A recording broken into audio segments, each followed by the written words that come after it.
প্রত্যাগপত্র একটা জমা দিছে, এটা আমরা জানতে পারছি। আরেকটা প্রশ্ন গ্রাহকরা বারবারই করছেন যে আপনারা দরজা আটকে আইন শৃঙ্খলা বাহিনী, গোয়েন্দা সংস্থা বাহিনীর সাথে বৈঠক করছেন, আমার অভিযোগ করা হচ্ছে, বিষয়টা আসলে কি? গ্রাহকদের যে দাবি দেওয়া, এটার সাথে তো আমরা কখনো, আমরাও ব্যাংকের ভালো চাই, গ্রাহকরা ভালো চাই।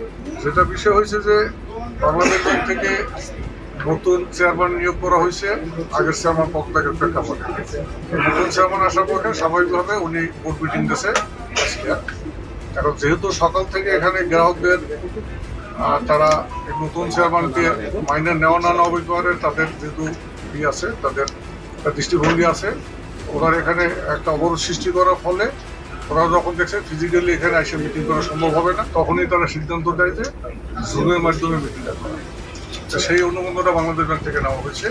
কখনো এই পরিস্থিতির সৃষ্টি হয় না, তার আগের এর পরবর্তীতে তো জুম মিটিং আর আমরা এখনো করতে পারি না বা করা হয় না, যেহেতু আমাদের গ্রাহকদের দাবি দেওয়া আছে যে জুম মিটিং এর ব্যাপারে আমরা যাতে কোনোভাবে ব্যাংকের পক্ষ থেকে কোনো সহযোগিতা না করি, কোনো লিঙ্ক না দিই, সেটা তারা আমাদের অনুরোধ করছে।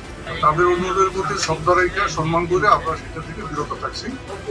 এখন পর্যন্ত সেই জুম মিটিংটা করা যায় না। এখানে আরেকটা প্রশ্ন গ্রাহকরা বারবারই করছেন যে আপনারা দরজা আটকে আইন শৃঙ্খলা বাহিনী, গোয়েন্দা সংস্থা বাহিনীর সাথে বৈঠক করছেন, আমার অভিযোগ করা হচ্ছে, বিষয়টা আসলে কি?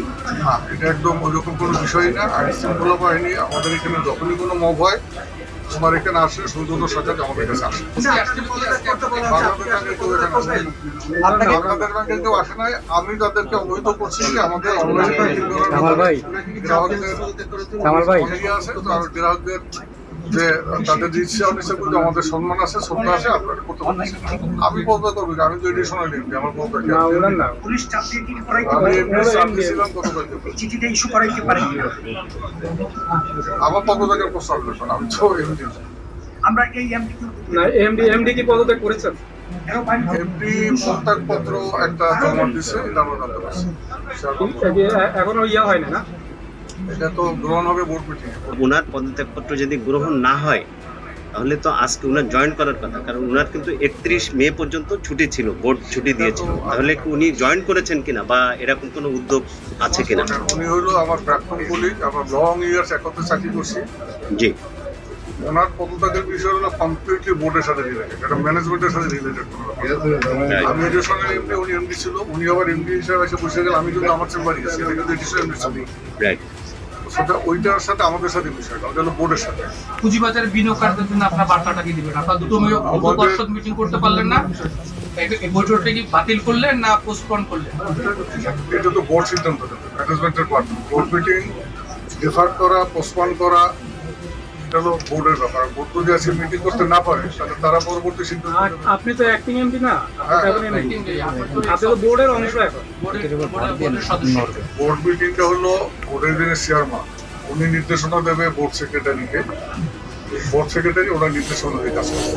তবে ইসলামী ব্যাংকের নবনিযুক্ত যে চেয়ারম্যান, সে বিষয়ে গ্রাহক ফোরাম বা গ্রাহক যারা আন্দোলনকারী রয়েছেন তাদের আন্দোলন বা তাদের মানববন্ধনের খবরটা চলুন আর একটু বিস্তারিত জেনে আসা যাক।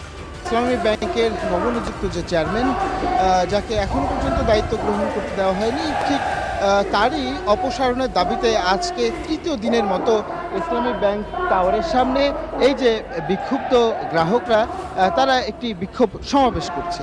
গতকাল ছিল তাদের মানববন্ধন, তার আগের দিনও তারা এই মানববন্ধন এবং তাদের দাবি আদায়ের জন্য এখানে সমবেত হলে পুলিশের লাঠিচার্জ, ক্রিয়ারশেল, রাবার বুলেট এবং জলকামান নিক্ষেপ করে তাদেরকে ছত্রভঙ্গ করে দেওয়া হয়। তবে তারা কিন্তু তাদের দাবি থেকে এক চুলো সরেনি।